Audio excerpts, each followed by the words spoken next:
Hot topic ngayon sa social media ang pag-perform ni Chloe San Jose, girlfriend ni two-time Olympic gold medalist Carlos Yulo sa Asap Natin To stage nitong Sunday, September 1. Ipinamalas niya ang husay niya sa pagkanta at pagsayaw ng Havana song ni Camila Cabello sa Woman of the Hour segment ng variety show. Mala celebrity na kung mag-perform si Chloe dahil sa galing niyang kumembot at mag-project sa camera. Pero nang ma-interview siya ng mga host na sina Robby Domingo, Maymay Entrata at Edward Barber, inamin ni Chloe na kinakabahan siya. Iba-iba naman ang reaksyon dito ng netizen. Yes, tama yan Miss Chloe San Jose. Make your own name para yung mga bashers at sobrang inggit.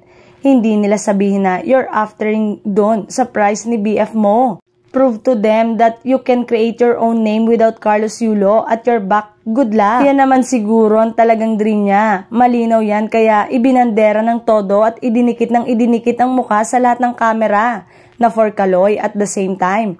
Nagsuot ng mga damit na labas ang napakalaking hita at flat na dibdib na pilit inililiyad. Wow ha, biglang naging artista na kahit walang audition at hindi nahihirapan. Yan ang bet niya, yung nasa kanyang spotlight kaya pala gusto talaga maging artista.